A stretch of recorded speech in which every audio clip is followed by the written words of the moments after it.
ठीक है, तो आप बताइए मुझे कब शुरू करना है। सर 2 मिनट वेट कर लेते हैं। हेल्थ पार्टनर्स आ रहे हैं अभी सभी। जी।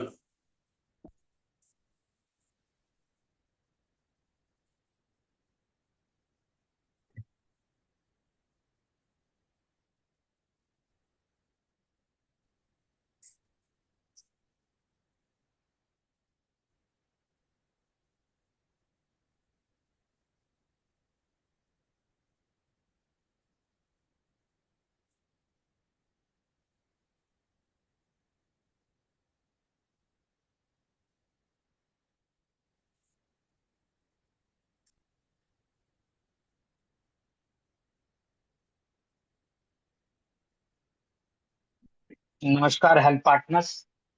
मैं डॉक्टर निमित जियो टीम की ओर से आप सभी हेल्थ पार्टनर्स का बहुत बहुत स्वागत करता हूं। और जैसे कि आज हमारे साथ डॉक्टर हर्षवर्धन सर जुड़े हैं और बहुत ही काफी एक्सपीरियंस डॉक्टर हैं। 2 मिनट बाद हम अभी वेबिनार स्टार्ट कर रहे हैं, तो अभी 2 मिनट वेट कर लीजिए आप सभी।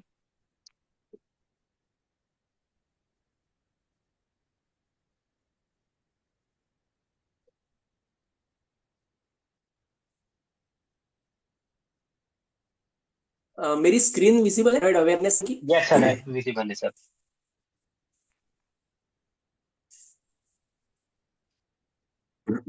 ठीक।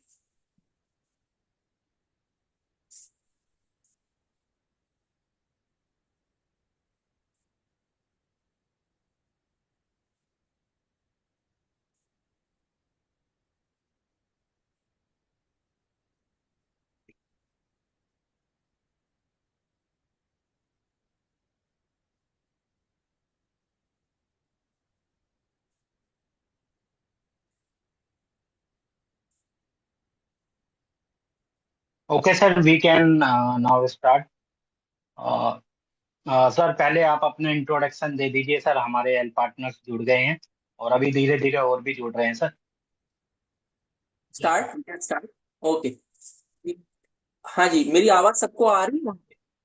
हाँ जी जी, मेरी आवाज आ रही है सबको? Yes, sir, you are हाँ जी audible. सर, ऑडिबल है सर, कंटिन्यू करें आप। ओ, ओके जी। तो नमस्ते, मैं डॉक्टर हर्षवर्धन देशपांडे। मैं एक पोस्ट ग्रेजुएट स्पेशलिस्ट डॉक्टर हूँ। फैमिली मेडिसिन और सर्जरी दोनों में मैंने पोस्ट ग्रेजुएशन मतलब स्पेशलाइजेशन किया है। और आज हम लोग जो मिले हैं यहाँ पे सब लोग, वो बेसिकली जियो मित्र ई क्लिनिक द्वारा थायराइड अवेयरनेस सेशन आयोजित किया है, उसी के लिए। तो ये सेशन जो रहेगा ये मैंने पीपीटी तो मैंने अंग्रेजी में इंग्लिश में बनाई है, बट मैं इसको हिंदी में भी इसका अनुवाद करूंगा। और जो प्रैक्टिकल पॉइंट्स है जो देखने चाहिए जब कोई भी पेशेंट आता है, जब कोई किसी को कोई लक्षण बताते हैं, तो हमारे दिमाग में ये सब चीजें होनी चाहिए। तो हम लोग अब शुरू करते हैं थायराइड अवेयरनेस सेशन, ठीक है। तो introduction is thyroid disorder is a silent disease and affecting all population of worldwide, and widespread thyroid function testing and continued vigilance by doctors has resulted in increased diagnosis of thyroid disorder। तो basically इसका ऐसा है कि ये बहुत ही silent बीमारी है, इसका लक्षण बहुत लोगों को नहीं दिखता है। पेशेंट को उसके कोई लक्षण दिखते नहीं है। और जब बहुत सालों से ये बीमारी रहती है तो फिर उसके धीरे धीरे कुछ लक्षण शुरू होते हैं। और पूरे दुनिया में बहुत लोगों को ये होता है आजकल, क्योंकि थायराइड की टेस्टिंग काफी कॉमन हो गई है, इसलिए पता ज्यादा चल रहा है बीमारियों के बारे में, जो पहले नहीं पता चलता था। कितना प्रॉब्लम ये कितना बड़ा है, तो prevalence of thyroid disorder India में 2019 से 2021 में जो सर्वे किया गया था, उसमें बताया गया था कि 15 से 49 साल की उम्र की औरतों में 2.7% औरतों में ये थायराइड की प्रॉब्लम पाई गई थी। और 0.5% आदमियों में, 15 से 49 साल के बीच में 0.5% आदमियों में भी ये प्रॉब्लम पाई गई थी।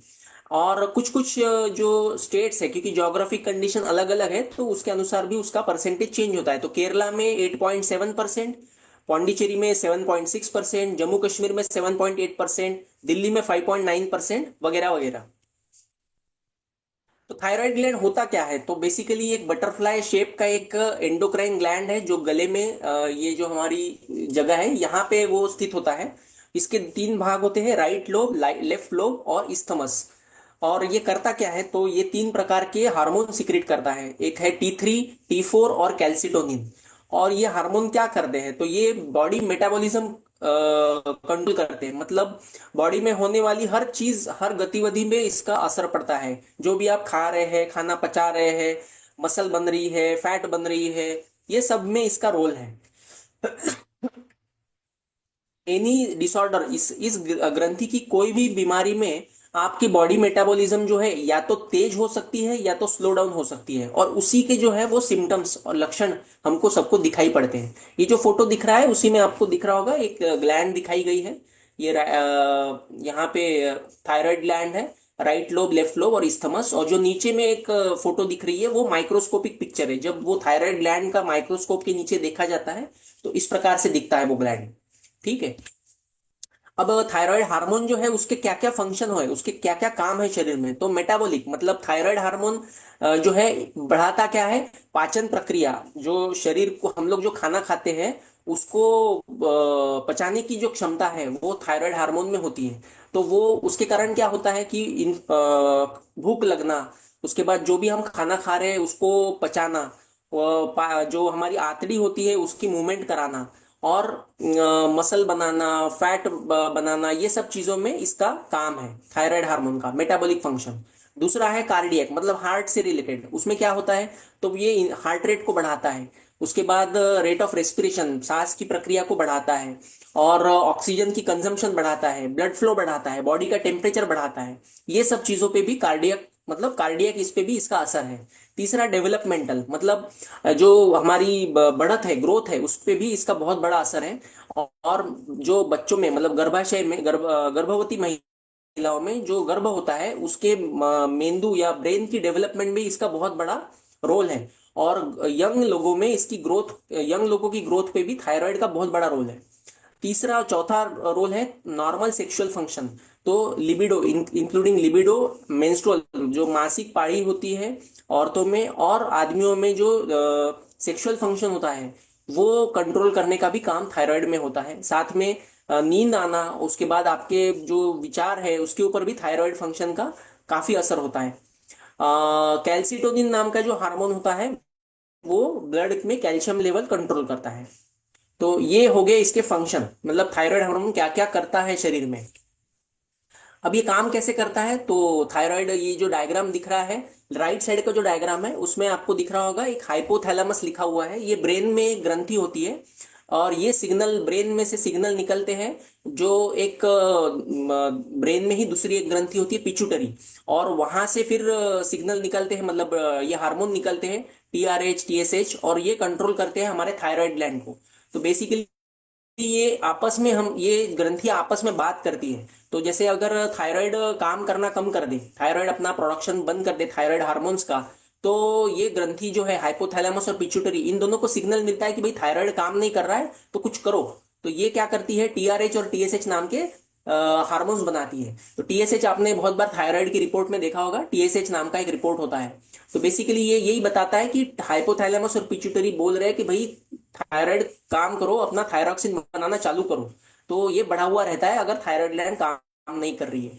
अगर ये ज्यादा काम कर रही है तो ये एकदम से टीआरएच, टीएसएच बंद कर देता है हाइपोथैलेमस बनाना, कि भाई ये तो ज्यादा ही काम कर रहा है, इसको सिग्नल देने की जरूरत ही नहीं है, तो बंद कर दो, कम कर दो, टीएसएच का बनाना ही कम कर दो। तो ये एक चीज है। दूसरा, लेफ्ट साइड में जो पिक्चर है ये बेसिकली थायराइड हार्मोन सेल के अंदर कैसा मेटाबॉलिज्म होता है उसका, ये उसका एक बताया हुआ है, डायग्रामेटिक रिप्रेजेंटेशन है। इसके डिटेल में जाने की अभी फिलहाल जरूरत नहीं है ये प्रेजेंटेशन में। नॉर्मल क्या बोला जाए, नॉर्मल थायराइड हार्मोन या थायराइड लेवल नॉर्मल क्या बोली जाए, तो एक अडल्ट आदमी के लिए, अडल्ट आदमी मतलब अडल्ट इंसान के लिए टीएसएच की लेवल 0.5 से 5 के बीच में होनी चाहिए। यहाँ पे 5.5 बताया, बट हम लोग जो है 5 तक पकड़ते हैं, 0.5 to 5। उसके बाद T4 की लेवल कितनी होनी चाहिए, तो 60 to 135। फ्री T4 की 9.4 to 25 पिकोमोल। T3 की 1.1 to 2.8 एंड फ्री T3 की 3 to 8.6। ये एक नॉर्मल इंसान के लिए है, नॉर्मल आदमी के लिए या एडल्ट के लिए। और राइट साइड में जो एक फोटो दिख रहा है ट्राइमिस्टर का, ये प्रेगनेंसी रिलेटेड है। तो प्रेगनेंसी के पहले 3 महीनों में, फर्स्ट ट्राइमिस्टर में टीएसएच की लेवल 0.1 से 2.5 होनी चाहिए। सेकंड ट्राइमिस्टर में, यानी 6 महीने, 3 महीने से 6 महीने तक 0.2 to 3 होनी चाहिए। और तीसरे आखिरी ट्राइमिस्टर, थर्ड ट्राइमिस्टर, मतलब 6 महीने से 9 महीने के बीच में 0.3 to 3 चाहिए। ये लेवल्स मेंटेन होनी चाहिए प्रेगनेंसी के दौरान। अब ये थायराइड में कौन कौन सी बीमारियां हो सकती हैं? तो 3 प्रकार की बीमारियां हैं। एक है हाइपोथायराइडिज्म, दूसरा है हाइपरथायराइडिज्म, और तीसरा है थायराइड कैंसर। तो हाइपोथायराइडिज्म मतलब थायराइड जो है वो सही से काम नहीं कर रहा है, कम काम कर रहा है। और हाइपर मतलब वो ज्यादा काम कर रहा है, जितनी जरूरत है उससे ज्यादा काम कर रहा है। तो हाइपो मतलब कम काम करने, थायराइड जब कम काम करता है तो उसके पीछे के क्या क्या रीजंस हैं? तो उसके पीछे वर्ल्ड वाइड क्या है? तो भैया आयोडीन डिफिशियंसी। आयोडीन जो नाम का एक ये होता है, पदार्थ होता है, वो अगर डेफिशिएंट हो तो उससे हाइपोथायराइडिज्म होता है, गॉइटर होता है, ग्रंथि बढ़ जाती है, गले की सूजन आ जाती है। इसीलिए सरकार ने हमारे जो खाने का जो नमक होता है उसमें आयोडीन डालना शुरू कर दिया है। हर कोई नमक जो है उसमें आयोडीन ऐड किया हुआ है ताकि किसी को आयोडीन डिफिशियंसी ना हो। दूसरा है commonest Hashimoto's thyroiditis, autoimmune disease है, दुनिया भर में पाया जाता है। बहुत बार पता चला होगा कि अचानक से किसी को फीवर आ जाए, दर्द हो जाए गले में, और फिर कुछ दिनों में एकदम से जब थायराइड चेक किया जाए तो भाई थायराइड काम ही नहीं कर रहा है, टीएसएच बहुत बढ़ा हुआ है। तो और फिर वो उनको लाइफ लॉन्ग थायराइड की जरूरत पड़ती है। तो ये हाशिमोटोस थायराइडाइटिस। तीसरा है कंजेनेटल एनोमली, मतलब थायराइड बना नहीं है, बचपन से ही जन्मजात थायराइड में कोई प्रॉब्लम है, कंजेनेटली वो उसकी डेवलपमेंट, थायराइड की डेवलपमेंट हुई नहीं है, वो एक कारण हो सकता है। चौथा ट्रांजिएंट इन्फ्लेमेशन, मतलब वायरल इन्फेक्शन, कोई वायरल इन्फेक्शन हो गया है गले का, वो थायराइड का, और उसके कारण थायराइड ग्रंथि की सूजन आ गई है। सूजन जब तक है तब तक वो थायराइड काम करना कम कर देगा, सूजन चली जाने के बाद वो वापस अपना नॉर्मल काम चालू कर देगा। ड्रग्स एंड मेडिसिन, अमायोडारोन और लिथियम। अमायोडारोन ये एक हार्ट से रिलेटेड एक दवाई है जो हार्ट रेट वगैरह कंट्रोल करने में काम आती है। लिथियम ये एक साइकेट्री में यूज होने वाली दवा है। ये दोनों दवा खाने से फिर हाइपोथायराइडिज्म मतलब थायराइड की काम करने की क्षमता कम हो जाती है। तीसरा चौथा है कि भी सर्जिकल रिमूवल, किसी को थायराइड की गांठ बताई है और उसके लिए उसका ऑपरेशन हुआ है, थायराइड की ग्रंथि पूरी तरह निकाल दी गई है, या फिर वहां पे रेडिएशन दिया गया है, तो उसके कारण फिर ऑब्वियसली अगर थायराइड की ग्रंथि ही निकाल दी गई है तो थायराइड काम कैसे करेगा? तो उसमें भी थायराइड की कमी या हाइपोथायराइडिज्म हो जाता है। चौथा पांचवा है क्रॉनिक इलनेस, मतलब लंबे समय की जो बीमारियां होती है जैसे अमिलोइडोसिस और सार्काइडोसिस, तो इनमें भी थायराइड काम करना कम कर देता है। और पांचवा सबसे कॉमन औरतों में जो देखा जाता है वो है प्रेगनेंसी इंड्यूस्ड, कि प्रेगनेंसी के दौरान थायराइड की रिक्वायरमेंट, जो थायराइड हमारे जो बनता है शरीर में, उसकी जरूरत ज्यादा पड़ जाती है, कि पेट में गर्भ है उसके ग्रोथ के लिए थायराइड ज्यादा बनाना चाहिए। तो इसलिए कुछ बहुत सारी औरतों में पाया गया है कि थायराइड काम मतलब जरूरत ज्यादा बढ़ जाती है और जितनी रिक्वायरमेंट है वो थायराइड पूरी नहीं कर पाता। तो उस वक्त हम लोग पेशेंट को हाइपोथायराइड, प्रेगनेंसी इंड्यूस्ड हाइपोथायराइडिज्म बोलते हैं और दवा उसकी शुरू कर देते हैं।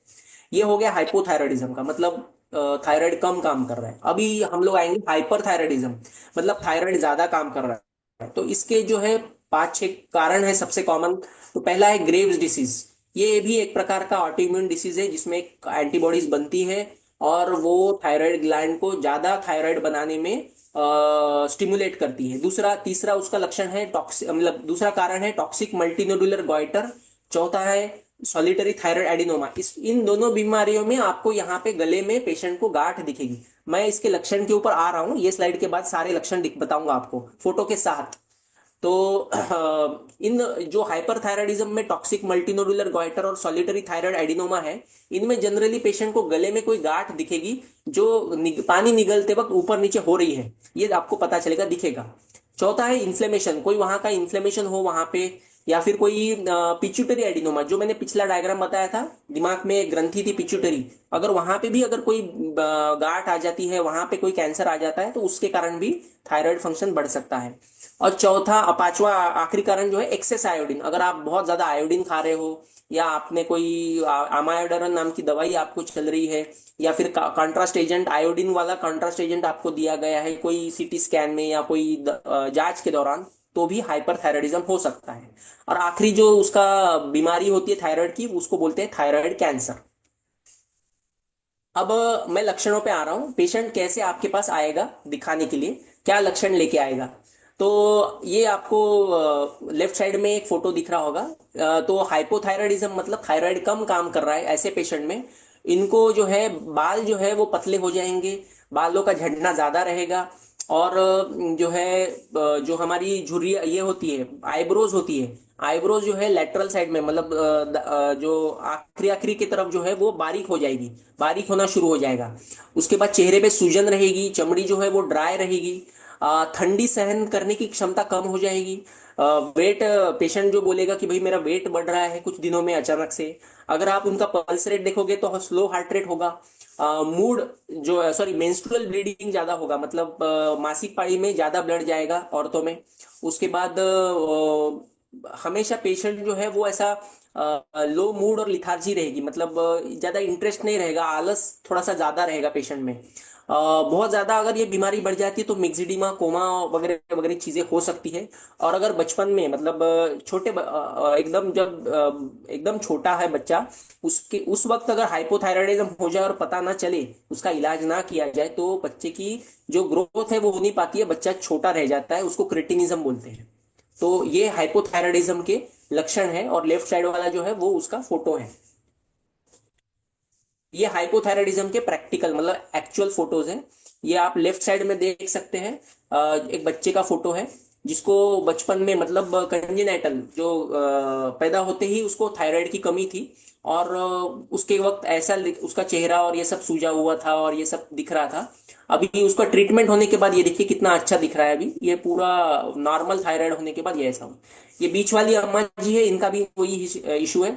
चेहरे पे सूजन है, आंखों पे नींद है, बाल जो है वो थिन बने हुए हैं, और ऐसा एकदम नींद टाइप लग रही है, एकदम नींद आ रही है ऐसा लग रहा है, वजन बढ़ा हुआ है, स्किन ड्राई है, ये सब चीजें आपको दिखेगी। ये राइट साइड में भी जो आदमी है उनको भी सेम हाइपोथायराइडिज्म है, उसमें भी ऐसा ही है, मास्क लाइक फेसिस। अब आते हैं हम लोग हाइपरथायराइडिज्म। हाइपरथायराइडिज्म मतलब थायराइड ज्यादा काम कर रहा है। तो इसके लक्षण क्या है? तो भाई इसमें वेट लॉस होता है, मतलब पेशेंट बोलता है कि मेरा वेट बहुत कम हो रहा है, तेजी से कम हो रहा है। भूख बहुत लग रही है बट वेट कम हो रहा है। नींद नहीं आ रही है। उसके बाद पसीना बहुत छूट रहा है और गर्मी सहन नहीं होती है। हाथों में देखा जाए तो ट्रेमर्स, मतलब क्या कहते हैं उसको, ट्रेमर्स को क्या बोलेंगे, हाथ में ट्रेमर्स आते हैं उसको क्या बोलेंगे? कंपन, सर कंपन। कंपन, हाँ, कंपन आना, हाथ में कंपन आना, ये आपको नोटिस करेंगे अगर आपकी क्लिनिक में आता है ऐसा कोई हाइपरथायराइड पेशेंट। उसके बाद उसकी आंखें जो है, ज्यादा जब सीवियर हो जाता है हाइपरथायराइड तो ऐसी आंखें बड़ी बड़ी दिखती है। तो जो फोटो में दिख रहा है ना आपको, वैसे ही स्टेरिंग लुक बोलते हैं, प्रोट्रूडिंग आईज, एक्साफ्थाल्मोस। उसके बाद आंखों में दर्द होना, आंखें सूखना, आंखों में डबल विजन आना, उंगलियों में ऐसे बड़ी बड़ी नाखून जो है वो ऐसे मोटे मोटे नाखून हो जाते हैं, क्लबिंग ऑफ फिंगर्स बोलते हैं। पेशेंट जो है उसको एंग्जाइटी रहती है, हमेशा किसी चीज का डर रहता है, नर्वस रहता है पेशेंट, एंग्जाइटी रहती है। बालों की हेयर लॉस होता है। पाल्पिटेशन, छाती में धड़धड़ होती है, उसको पेशेंट बोलता है मुझे डर लग रहा है, मुझे छाती में धड़धड़ हो रही है। रेस्टलेस रहता है। और कभी कभी पेशेंट को चेस्ट पेन, डायरिया भी हो सकता है। जैसे मैंने पहले बताया, किसी किसी को नाक, गले में गांठ भी दिखे, या गले में सूजन भी लगे, दिखाई पड़ती है, तो वो भी एक लक्षण रहता है। ठीक है। ये आपको मैं बताने के लिए फोटो और ये वीडियो डाला हूँ। ये ट्रेमर्स जो है ना, एकदम हल्के हल्के ट्रेमर्स रहते हैं कि वो आ रहे हैं। ये बीच वाला जो फोटो है उसमें आंख देख रहे हो आप, कैसे ऐसे एकदम स्टेयरिंग लुक है, ऐसी बड़ी बड़ी आंखें लग रही है। तो सॉरी, तो ये भी एक लक्षण है हाइपरथायराइडिज्म का। अब इसको डायग्नोसिस, थायराइड की बीमारियों का डायग्नोसिस कैसे किया जाए? तो सबसे इंपॉर्टेंट है कि थायराइड फंक्शन टेस्ट किया जाए। उसमें क्या है, तो फ्री T3, फ्री T4 और TSH की टेस्ट होती है, ये कराई जाए। ये टेस्ट जब कराते हैं तो खाली पेट सैंपल देना होता है। तो पेशेंट को ये बताना जरूरी है कि आप जब सैंपल दे तो आप खाली पेट रहे, मतलब सुबह उठे बराबर आपने ये सैंपल दे देना है, बिना चाय बिना कुछ खाए पिए। और भी टेस्ट होती है जैसे एंटी TPO एंटीबॉडी। अगर गले में कोई गांठ लग रही है तो सोनोग्राफी नेक, USG नेक होता है। उसके बाद अगर उसमें ऐसा लग रहा है कि हाइपरथायराइड है तो रेडियो आयोडीन स्कैन भी किया जाता है। और वो गांठ अगर आपको लग रहा है कि नहीं, कैंसर की जैसी कोई गांठ है, तो उसमें से सुई डाल के, FNAC नाम की एक जांच होती है, सुई डाल के उसमें से पानी भी निकाला जाता है, FNAC बोलते हैं उसको। ये सब जांचें भी की जाती है। ट्रीटमेंट क्या है? तो हाइपोथायराइडिज्म मतलब जब थायराइड काम कम करना चालू हो जाता है, काम नहीं करता है, थायराइड TSH बढ़ा होता है, तो हम लोग उनमें थायरॉक्सिन की गोली शुरू कर देते हैं। थायरॉक्सिन की गोली जनरली 12.5 पावर की होती है, 25 पावर की, 50, 75, 100, 125, 150 ऐसे पावर में आती है थायरोनॉर्म, थायरॉक्सिन वगैरह वगैरह। ये गोली जो है ये हमेशा सुबह खाली पेट लेनी होती है, एक गोली। और जो है जो पेशेंट को हर 3 महीने में हम लोग, जिनको भाई हाइपोथायराइडिज्म है, डायग्नोसिस बन चुका है, उनको हम बोलते हैं कि हर 3 महीने में एक बार थायराइड चेक कराना जरूरी है, क्योंकि इसका डोज जो है वो चेंज होता है जैसे जैसे समय बीतता है, पेशेंट की उम्र के साथ और बाकी फैक्टर्स के साथ थायराइड की रिक्वायरमेंट चेंज होती है। इसलिए फिर ये डोज जो है हम लोग चेंज करते हैं थायराइड रिपोर्ट देखने के बाद। आयोडीन सप्लीमेंट, आयोडाइड सॉल्ट, वो तो आजकल हर किसी को कंपलसरी है, तो हमारे घर में जो भी हम लोग सॉल्ट खाते हैं वो आयोडीन सप्लीमेंटेड ही होता है, तो इसके लिए आपको और कुछ करने की जरूरत नहीं है।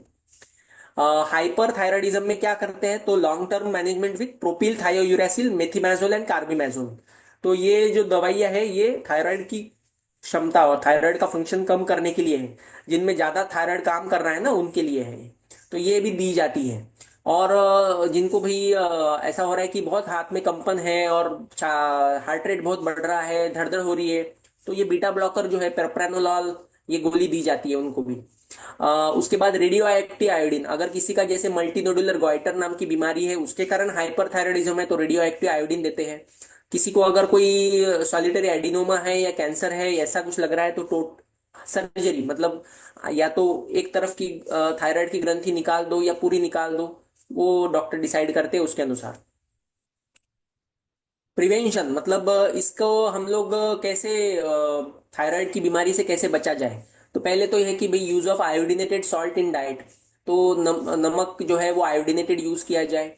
जो थायराइड के पेशेंट है जिनको हाइपोथायराइडिज्म है, मतलब थायराइड काम नहीं कर रहा है और थायराइड की गोली इनको चालू है, तो ऐसे लोगों ने क्रूसीफेरस वेजिटेबल, मतलब भाई पत्ता गोभी, फूल गोभी, ब्रोकोली, सोयाबीन वगैरह वगैरह, ये सब चीजें नहीं खानी चाहिए।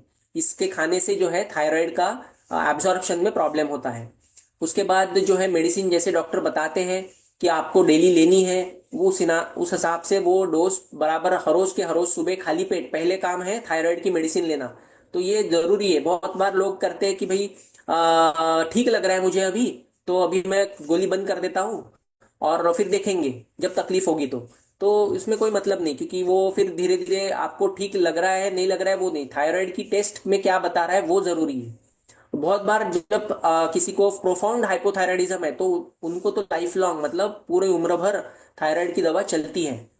किसी किसी में जैसे प्रेगनेंसी वाला है, तो प्रेगनेंसी में प्रेगनेंसी खत्म होने के बाद थायराइड अगर नॉर्मल आ जाता है तो हम थायराइड की गोली बंद कर देते हैं। ऊपर साथ में अगर किसी को वायरल इन्फेक्शन के कारण थायराइडाइटिस हुआ है, टेम्पररी हुआ है, और टेस्ट के बाद ऐसा लग रहा है कि नहीं वो नॉर्मल हो रहा है थायराइड, तो वो उसमें भी हम लोग थायराइड की गोली बंद कर देते हैं। और जैसे मैंने बताया हर 3 महीने में इसका टेस्टिंग होना जरूरी है। तो समरी मतलब आखिरी में क्या बताया जाए, तो रेगुलर स्क्रीनिंग, मतलब कोई भी आपके पास पेशेंट आता है तो साल में एक बार तो फुल बॉडी फंक्शन टेस्ट करते हैं, तो उसमें एटलीस्ट उनका thyroid free T3, free T4, TSH करना चाहिए। कोई वेग कंप्लेंट है, कमजोरी है बता रहा है, कमजोरी है, नींद ज्यादा आ रही है, या जो मैंने लक्षण बताया उनमें से अगर कुछ भी है, तो आप उनको बोल सकते हैं कि भाई आप थायराइड की टेस्ट करा लो एक बार। प्रेग्नेंट फीमेल्स का तो शुरू शुरू में ही, जब प्रेगनेंसी शुरू हो जाती है, तो ही हम लोग जैसे ही पता चलता है कि भाई प्रेगनेंसी है, कार्डियक एक्टिविटी आ गई है बच्चे में, गर्भ में, तो हम लोग थायराइड फंक्शन टेस्ट करके उनको देख लेते हैं, जांच कर लेते हैं कि कहीं हाइपोथायराइडिज्म तो नहीं है, क्योंकि गर्भ का जो मस्तिष्क है, मेंदु है वो बच्चे का, वो बढ़ने में, उसकी ग्रोथ होने में थायराइड हार्मोन की बहुत जरूरी है। तो अगर फीमेल में हाइपोथायराइडिज्म होगा तो बच्चे का डेवलपमेंट बराबर नहीं होगा, इसलिए हम लोग शुरू में ही टेस्ट करके उसकी ट्रीटमेंट चालू कर देते हैं। और फिर वो उनको हर मंथ में या 2 महीने में उनको हम लोग बोलते हैं कि थायराइड चेक कराते रहिए, क्योंकि उसकी लेवल कम ज्यादा होती है। अगर ऐसा लगता है कि आपके गले में, कोई पेशेंट के गले में स्वेलिंग है, लंप है, ऐसा गांठ है, तो तुरंत डॉक्टर के पास जाए। Unexplained weight gain and weight loss, कोई कारण नहीं है, खाना वगैरह सब सही चल रहा है, लेकिन एकदम से वेट बढ़ गया है या एकदम से वेट कम हो गया है, तो भी आपको डॉक्टर को दिखाना जरूरी है। किसी को अगर इनफर्टिलिटी है, मतलब बच्चा नहीं हो रहा है, शादी को 3 4 5 साल हो गए लेकिन बच्चा ही नहीं हो रहा है, तो हो सकता है थायराइड का प्रॉब्लम हो, जिसके कारण या तो औरत में या तो मर्द में वो बच्चा नहीं होने के कारण उसके पीछे वो रीजन हो सकता है। किसी को मेंस्ट्रुअल मासिक पाळी का अगर प्रॉब्लम है तो उसमें भी रीजन हो सकता है थायराइड का। सेक्सुअल प्रॉब्लम, किसी को नपुंसकता है उसमें भी थायराइड का प्रॉब्लम है, हो सकता है। ऐसा नहीं कि वही कारण है, बट वो भी एक कारण है। तो इस प्रकार ये आज का मेरा जो एक ब्रीफ, थायराइड वैसे तो बहुत बड़ा टॉपिक है ये, 1 घंटे में आधे घंटे में कंप्लीट तो नहीं हो सकता है, बट एक मेरा प्रयास था कि इसको मैं कम से कम टाइम में और जितना आसानी से हो सके, जिसको सबको पता चल सके, समझ सके थोड़ा बहुत उसका लक्षण और उसका क्या कैसे किया जाता है, वो मैंने एक प्रयत्न मेरा था। आई होप आपको सबको समझ में आया होगा, वो सब चीजें देख के कुछ तो आपको फायदा हुआ होगा। मेरा नाम डॉक्टर हर्षवर्धन देशपांडे और मैं जियो मित्र के साथ एज अ कंसल्टेंट फिजिशियन हूँ। टेली कंसल्टेशंस देता हूँ।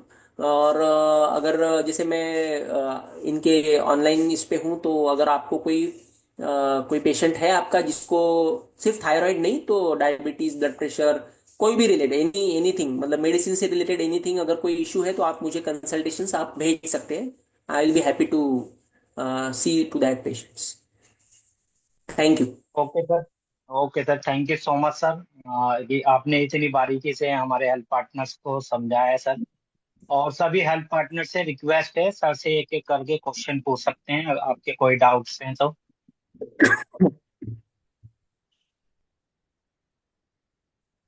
हाँ जी।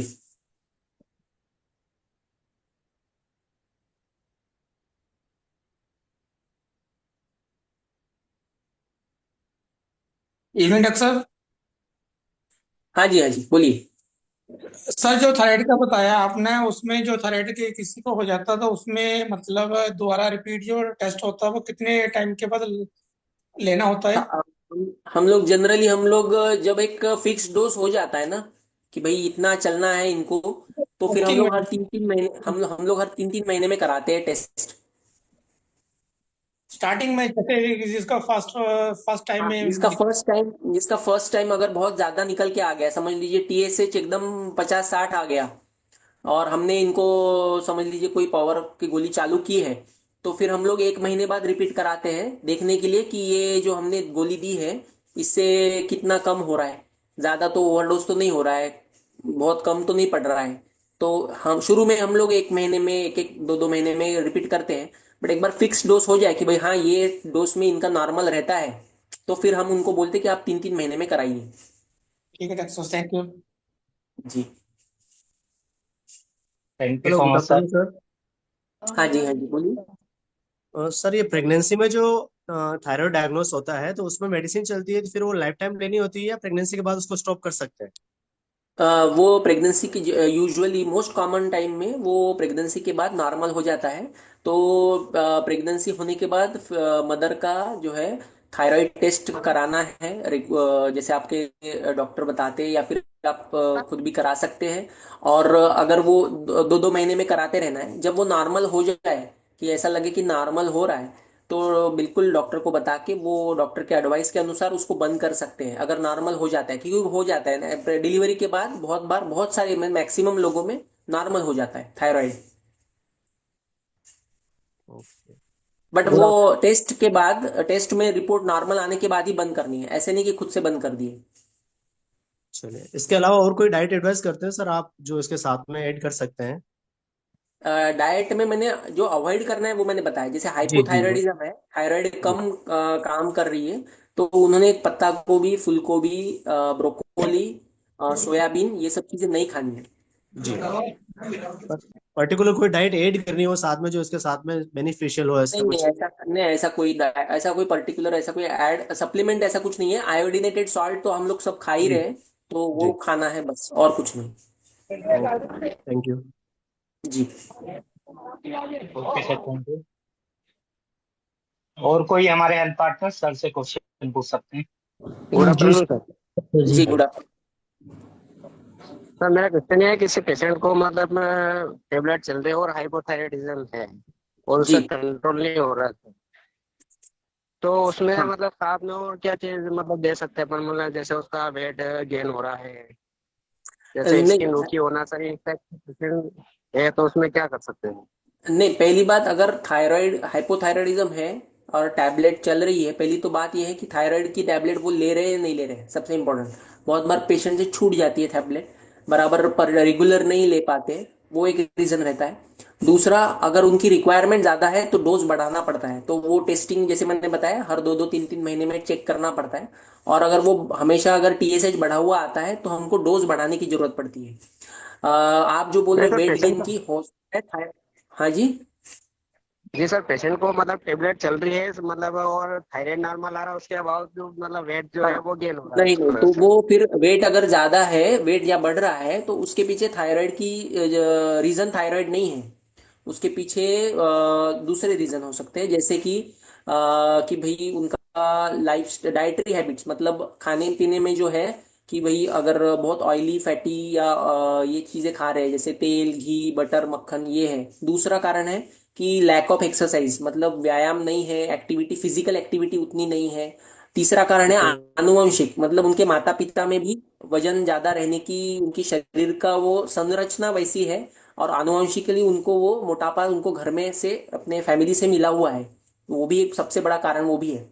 तो फिजिकल एक्टिविटी जरूरी है, इन्होंने अपने खाने पीने में ऑयल की मात्रा घी की मात्रा बटर की मात्रा कम करनी है, सलाद वगैरह बढ़ाना है और व्यायाम करना है। तो इससे वजन कम करने में फायदा होगा। ठीक है सर, थैंक यू। जी। Thank you so much sir. और कोई हमारे पार्टनर जो सर से जी क्वेश्चन पूछना चाहते सर सर, मेरा क्वेश्चन है। जी। हेलो।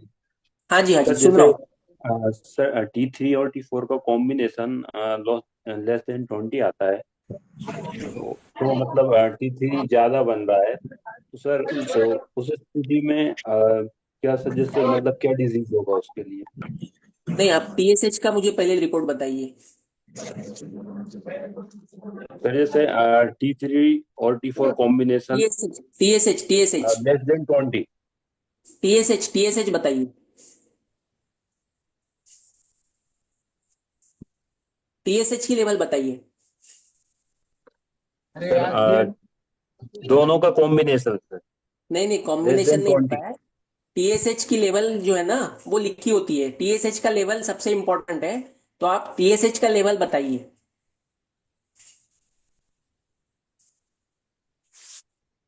सर TH का लेवल है 0.0.45। 0.45। ठीक है, तो ये मतलब इनका जो है थोड़ा ज्यादा काम कर रहा है थायराइड, मतलब इनको क्या दवाई क्या चल रही है? नहीं सर, दवाई नहीं चल रही है, वो तो नहीं मैं चल मतलब रही, पूछ रहे हैं तो थायराइड इनका हाँ मतलब ज्यादा जैसे काम, कि ज्यादा थोड़ा ज्यादा काम कर रहा है। बट इतना जी भी जी ये नहीं है कि इनको थायराइड हाइपरथायराइडिज्म है, उसकी उसमें आता नहीं है अभी ये। तो फिलहाल तो जी नॉर्मल पकड़ा जाए इनको, क्योंकि जी 0 पॉइंट मतलब 4-5 मतलब बॉर्डर लाइन है। इसके नीचे और अगर टीएसएच कम हो जाता है तो फिर ये हाइपरथायराइडिज्म में इनको पकड़ा जाएगा, और इनके लिए फिर नियोमर्केजोल या कार्बिमेजोल वो गोलियां चालू करनी पड़ेगी। जी जी।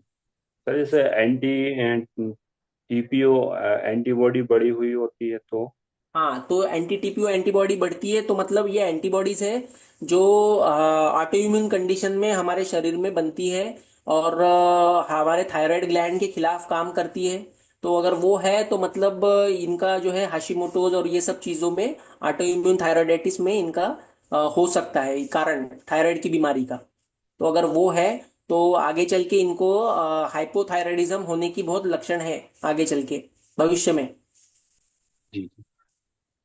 तो सर एक अपन इसको लिए ऑटोइम्यून थायराइड डिसऑर्डर भी कह सकते हैं यदि ये बड़ा हुआ बॉडी हाँ में। जी हाँ जी हाँ जी सर जैसे हाइड्रेटेड है तो हाँ जी सर जैसे जो हाई अपने TITRE आता है वो हाँ हाँ है, तो उसमें अपन मेनली हाशिमोटो होता है। हाँ जी, हाशिमोटोज में बढ़ता है। सर जैसे लो आएगा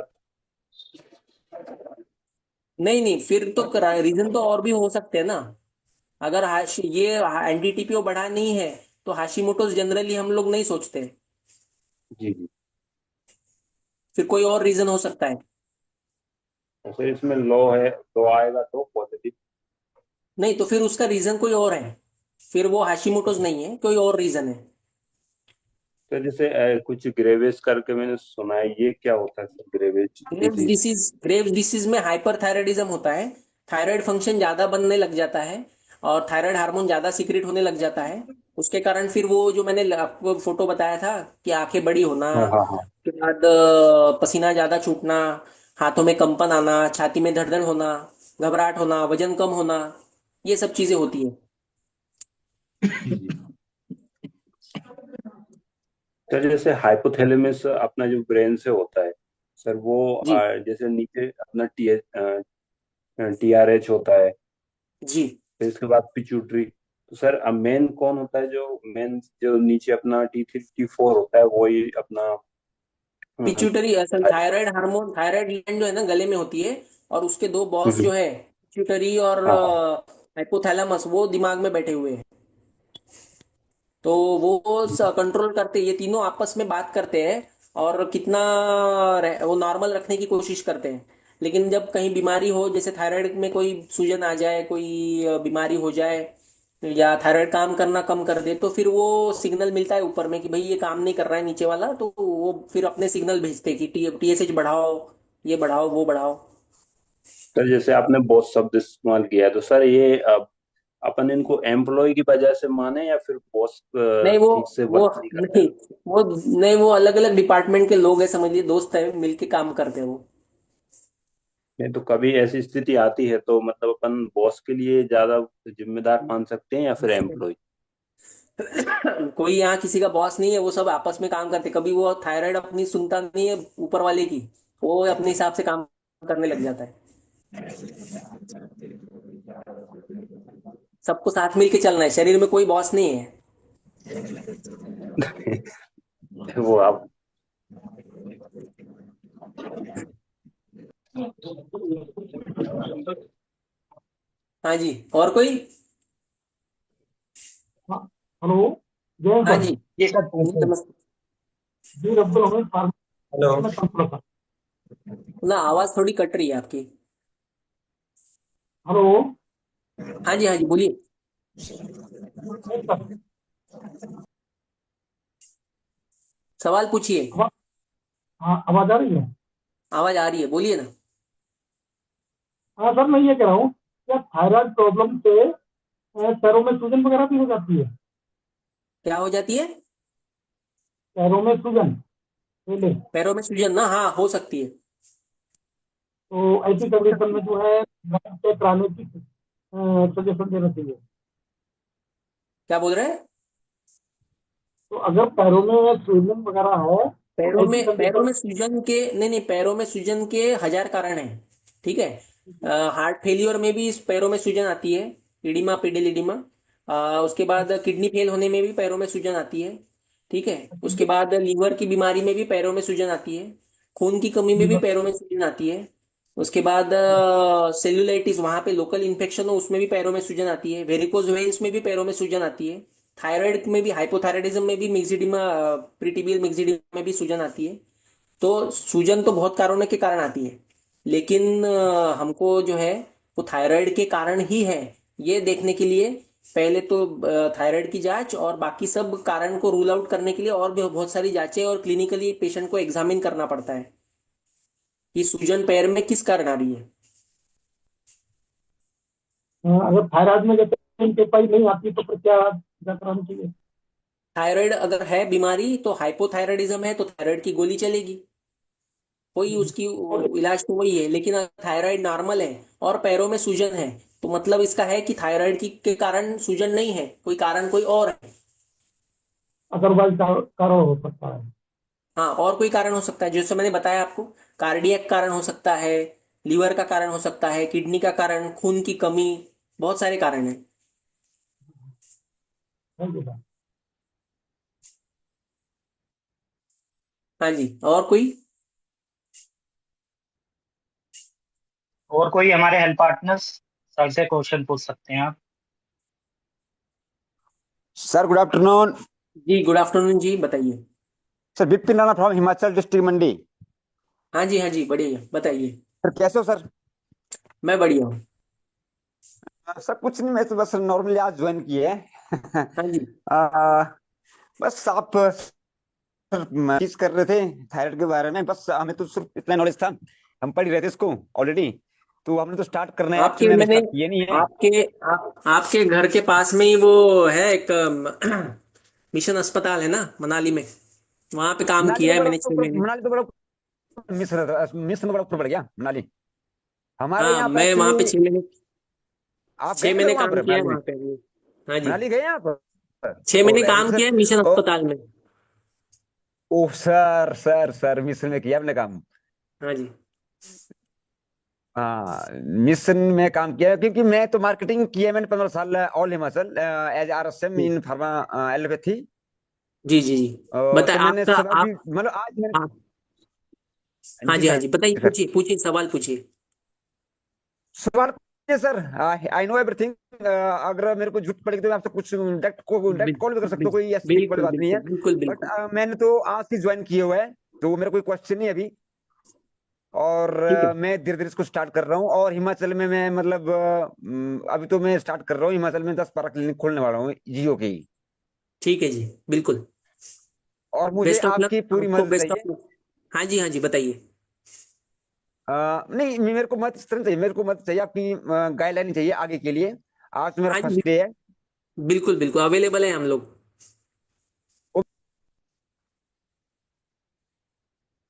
हेलो। और कोई हमारे हेल्थ पार्टनर्स जो सर से क्वेश्चन पूछना चाहते हैं? डॉक्टर राजेश चौहान, आप सर से क्वेश्चन पूछ सकते हैं। हेलो। हाँ जी, नमस्ते। नमस्कार सर जी। सर जिसका जी। T3 0.59 यानी कि कम हो और TSH 5.07 हो, उसके लिए सर क्या करना चाहिए? 5.07 मतलब बॉर्डर लाइन इनका जो है ना, TSH बढ़ा हुआ है।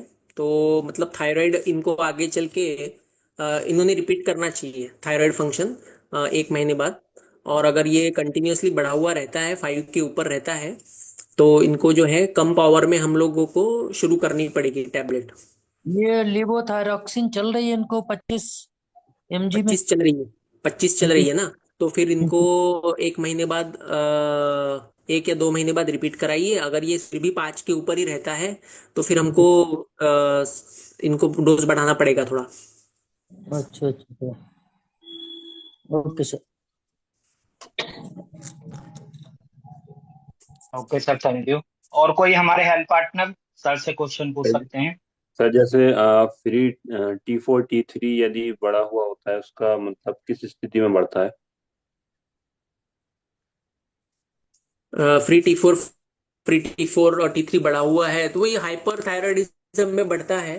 तो जैसे मैंने बताया था, ग्रेव्स डिसीज हो गया, उसके बाद आपका पिट्यूटरी एडिनोमा हो गया, या फिर आपका गोइटर हो गया, या थायराइड एडिनोमा हो गया।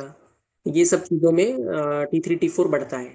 तो ये सब क्या ये बीमारियों में बढ़ सकता है उसमें तो। प्रेगनेंसी में हाँ भी जी। यही बढ़ता है क्या? प्रेगनेंसी नहीं, में? प्रेगनेंसी में नहीं नहीं, ऐसा जरूरी नहीं है। प्रेगनेंसी में मोस्ट कॉमनली हाइपोथायराइडिज्म देखा जाता है, मतलब थायराइड की कमी होती है ऐसा देखा जाता है। ऐसा जरूरी नहीं है कि हर पेशेंट में वही हो, किसी किसी में हाइपरथायराइडिज्म भी मिलता है। लेकिन प्रेगनेंसी में हाँ। यूजुअली थायराइड की कमी मिलती है औरतों में। तो फिर हम लोग थायराइड की टैबलेट शुरू करते हैं, थायरोनॉर्म वगैरह। लेकिन वो जरूरी नहीं है हमेशा। कभी कभी जो आप बता रहे थे कि थायराइड बढ़ा हुआ, फ्री T4 बढ़ा हुआ है, वो भी कंडीशन होती है, मिलती है, वो भी कंडीशन आती है। पेशेंट्स वैसे भी आते हैं। तो उनमें फिर हम लोगों को अलग तरह की दवाई शुरू करनी पड़ती है, प्रोपिल थायोयूरैसिल और वो सब चीजें। जैसे फिर प्रेगनेंसी में अपन यदि टेस्ट कराते हैं तो उसमें क्या बढ़ा हुआ आता है कभी कभी, जैसे अपन देखने को मिलता है? नहीं, वो हर इंसान में अलग होगा, वो ऐसा जनरलाइज तो नहीं है ना कि यही बढ़ा हुआ आएगा करके। मैं बता रहा हूँ कि हम्म। कभी कभी अगर TSH बढ़ा हुआ आता है, थायराइड की जी। फंक्शन जब आप करते हैं प्रेगनेंसी की शुरू शुरू में, अगर ऐसा आता है कि हम्म। थायराइड TSH बहुत बढ़ा हुआ है, तो मतलब ये है कि हाइपोथायराइडिज्म है इनको। थायराइड काम नहीं कर रही है बराबर से, और इनको थायराइड की दवा देने की जरूरत है। अगर ऐसा आता है कि TSH बहुत ही कम है, तो मतलब थायराइड ज्यादा काम कर रही है। तो वो प्रेगनेंसी इंड्यूस तो नहीं होता है, बट यूजुअली उनको पहले से ही वो बीमारी हो, तो फिर उसमें हम लोग अलग जो दवा है वो चलाते हैं, या फिर वो दवा बदल देते हैं, क्योंकि प्रेगनेंसी के फर्स्ट ट्राइमेस्टर में जो दवा चेंज करनी पड़ती है बच्चे के इसमें देख के। क्योंकि फर्स्ट ट्राइमेस्टर में ऑर्गन डेवलपमेंट वगैरह होता है, तो उसमें दवा बदलने की जरूरत पड़ती है अगर हाइपरथायराइडिज्म है तो। हम्म। सर जैसे कभी कभी एक्सोजीनियस के कॉजेस क्या होते हैं, उसमें क्या किस चीज पड़ा के? रहता है? एक्सोजीनियस होता है। एक्सोजीनियस मतलब आप बोल रहे कि हाँ, बाहर से कॉजेस मतलब कॉजेस। थायराइड खा रहा है वैसे उसमें बोल रहे हो? हाँ, उसका वो सोर्स आप क्या सोर्स लेता है तो ऐसा होता है। नहीं, मोस्ट कॉमनली तो ऐसा है कि अगर आप जैसे किसी का कोई हाइपोथायराइड पेशेंट है, ठीक है, समझ लीजिए हम्म 50 पावर की गोली चल रही है उसको, थायरोनॉर्म, ठीक है। हम्म वो 50 पावर की गोली खा रहा है, रेगुलरली खा रहा है, लेकिन कुछ दिनों में फिर उसका बॉडी का रिक्वायरमेंट में वो कम हो जाता है, लेकिन पावर तो वही खा वो गोली तो वही खा रहा है। फिर आप उनका चेक करोगे तो आपको पता चलेगा कि टीएसएच एकदम से 0.02 हो गया, 0.01 हो गया, फ्री T4 बढ़ गया है। तो फिर इसमें समझ में ये आता है कि हाँ, ये डोज ज्यादा हो रहा है इनको, और ये एक्सोजिनस जो आपका मेडिसिन है उसके कारण थोड़ा सा हाइपरथायराइड की तरफ जा रहा है पेशेंट। तो उनमें हम लोग फिर जो है डोज कम करते हैं, कम करके फिर हम लोग फिर से टेस्टिंग कराते हैं 1 महीने में, फिर देखते हैं कि टीएसएच नॉर्मल रेंज में आ रहा है कि नहीं आ रहा है, उसके अनुसार फिर डोज एडजस्ट करते हैं। सर T3 T4 दोनों का रेशियो मोर देन 20 आएगा तो ये होता होगा वैसे कॉजेस। नहीं नहीं, टीएसएच और ये तीनों चीजें देखनी पड़ती है, सिर्फ अच्छा फ्री टी अच्छा। फोर या T3 T4 रेशियो नहीं देखते, सारी चीजें देखनी हम्म होती है, एक वैल्यू देख के नहीं करते हम लोग। हम्म और सबसे पुराना क्या चल रहा है, पुरानी दवाइयाँ कितने पावर की चल रही है, वो सब भी देखना होता है। हम्म। आइसोलेटेड एक रीडिंग देख के हम लोग ट्रीटमेंट नहीं दे सकते।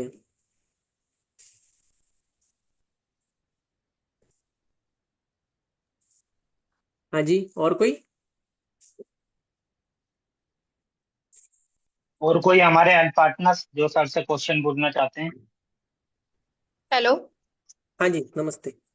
नमस्ते सर। कुछ थायराइड के पेशेंट ऐसे होते हैं जिनकी थायराइड रिपोर्ट नॉर्मल होती है, उसके बाद भी उनका वजन नहीं बढ़ता है, उनको भूख नहीं लगती है और वीकनेस रहती है।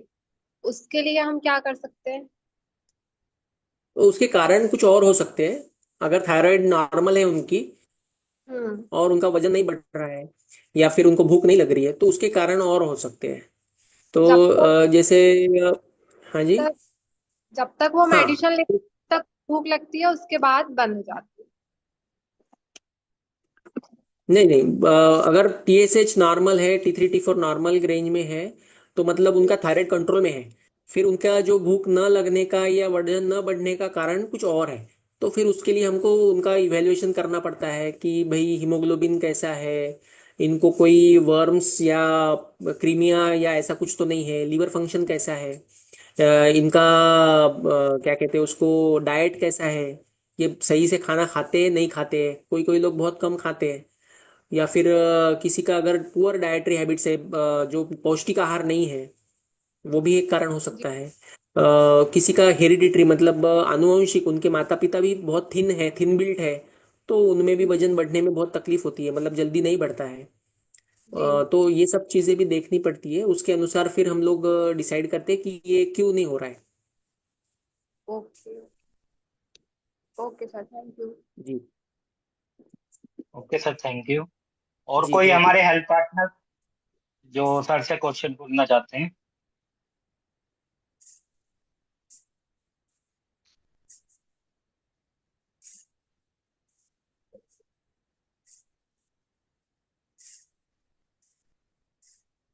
Sir, can I ask one question? Sir, आपसे मेरा ही क्वेश्चन है सर। जी बिल्कुल। सर, काफी पेशेंट ऐसे भी देखे हैं सर जो इन टैबलेट के ऊपर ना डिपेंडेंट है काफी सालों से, 10 साल से, 12 साल से। और जी और सर उनको फिर कि अचानक हार्ट बीट बढ़ना या धड़कन तेज हो जाना, ऐसी प्रॉब्लम, और स्वेलिंग हो जाना, एडिमा टाइप। तो सर जी कि क्या इसको हम कैसे सॉल्व कर सकते हैं, कि कैसे क्योंकि मरीज जो है वो कंफ्यूज रहता है कि मैं मेडिसिन भी ले रहा हूँ और इसके ऊपर डिपेंडेंट भी हो गया है वो। तो क्या वो जी इस मेडिसिन के कारण हो रहा है, या सर फिर कोई और रीजन हो सकते हैं? जी।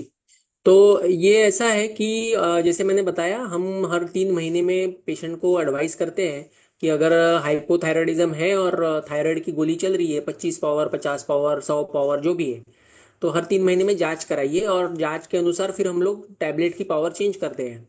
तो बहुत मैक्सिमम बहुत पेशेंट्स में ऐसा रहता है कि वो लाइफ लॉन्ग उनको लेनी पड़ती है, क्योंकि उनकी गले में जो ग्रंथि है वो काम नहीं कर रही है, उतना अच्छे से बना नहीं रही है जितना ज़रूरत है थायराइड की। तो फिर वो टैबलेट चालू कर देते हैं। अब उसमें होता क्या है कि जैसे मैंने बताया अभी एक भैया ने उन्होंने अभी एक सवाल पूछा था कि एक्सोजिनस कोई रीज़न है जिसके कारण हाइपर थायराइडिज्म हो रहा है क्या। तो यही उसी में वैसा ही सेम एग्जांपल कि कोई 50 या 100 पावर की गोली खा रहा है और फिर उसकी बॉडी की रिक्वायरमेंट कम हो जाती है अचानक से थायराइड की। उसके पीछे रीज़न नहीं बता सकते क्या हो रीज़न है, बट उसमें थायराइड की रिक्वायरमेंट कम हो जाती है और वो तो पावर तो 100 की ले रहा है तो 100 की चल रही है उसको। तो उसमें फिर क्या होता है कि पेशेंट हाइपर थायराइडिज्म में जाता है। तो हाइपर थायराइडिज्म में ड्रग इंड्यूस जो मेडिसिन ले रहा है उसके कारण फिर उसमें पेशेंट को ये सब लक्षण होना कि छाती में धड़धड़ होना या अपनी हार्ट बीट ऐसे फील होना, पाल्पिटेशन होना, उसके बाद एंग्जाइटी होना, ये सब चीज़ें जो है ये डेवलप होती है। तो ऐसे वक्त हम लोगों ने एक बार उनका थायराइड फंक्शन टेस्ट कर लेना चाहिए देखने के लिए कि क्या उनका डोज सही चल रहा है या ज़्यादा हो रहा है या कम हो रहा है। अगर थायराइड फंक्शन नॉर्मल है ऐसे वक्त तो फिर ये थायराइड के कारण नहीं है, ये किसी और चीज़ के कारण है। हो सकता है इनका हार्ट से कोई इशू हो तो ईसीजी कराना जरूरी है। हो सकता है कि इनको एसिडिटी की शिकायत हो, एसिडिटी के कारण भी ये सब चीज़ें हो सकती है। तो ईसीजी कराना, आप उस बीपी चेक कराना, हार्ट रेट चेक कराना और जो है एसिडिटी की ट्रीटमेंट करना। किसी किसी का साइकेट्रिक इशू भी रहते हैं, किसी किसी को साइकेट्रिक इशू के कारण भी पाल्पिटेशन, एंग्जाइटी, ये सब चीज़ें होती है। तो वो डायरेक्शन में भी सोचने की ज़रूरत होती है। तो ओवरऑल देखना पड़ता है कि क्या रीज़न है इसका। लेकिन थायराइड का ऐसा है कि अगर किसी को प्रोफाउंड हाइपोथायराइडिज्म है तो लाइफ लॉन्ग उसको देनी ही पड़ेगी दवा। उसके ऊपर कोई ऑप्शन इलाज दूसरा नहीं है, यही इलाज है। शरीर बना नहीं पा रहा है तो हम लोग बाहर से दे रहे हैं। उसका कोई साइड इफेक्ट जनरली तो नहीं है। बहुत लोग थायराइड की गोलियां खाते हैं, साइड इफेक्ट तो जनरली नहीं है। हाँ, अगर डोज कम ज़्यादा होता है तो उसका इफेक्ट आता है, बट वो ठीक हो सकता है। वो तो हम लोग टेस्टिंग के बाद पता चल जाता है। बहुत बार ये होता है कि पेशेंट लोग जो है वो टेस्टिंग कराते नहीं है, तो उसके कारण फिर कभी कभी ये ऐसी परेशानियां आ सकती है। Okay. Okay sir, thank you so much sir. और सर जी। जैसे आपने बताया कि ब्रोकली वगैरह ये अवॉइड करनी चाहिए, तो सर एक मोस्ट कॉमन सुना गया है कि सुनते भी हैं विलेजर्स, गांव में लोग बताते हैं जैसे कि क्या धनिए से कि हाइपरथायरॉयडिज्म कंट्रोल हो सकता है सर? किस चीज से? धनिया, कोरिन सर, धनिया धनिया। अच्छा, धनिए से। नहीं, धनिए से हाइपर थायराइडिज्म नहीं, मुझे आइडिया नहीं है। सॉरी, ये इसके बारे में मुझे सही में आइडिया नहीं है। Okay okay. Okay sir, thank you so much sir. जी। जी, thank you so much. Wonderful webinar sir. Okay हाँ सर। जी, हाँ जी। और और आई होप सबको फायदा हुआ होगा आज के प्रेजेंटेशन से। बिल्कुल सर, जैसे वेबिनार वाज प्रेगनेंसी वेरी में, हेलो। वेरी इंफॉर्मेटिव एंड हमारे सभी हेल्थ पार्टनर्स को भी अच्छा लगा होगा।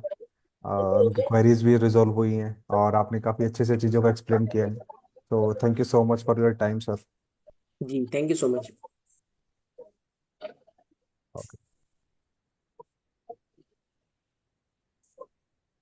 Okay sir, thank you so much sir.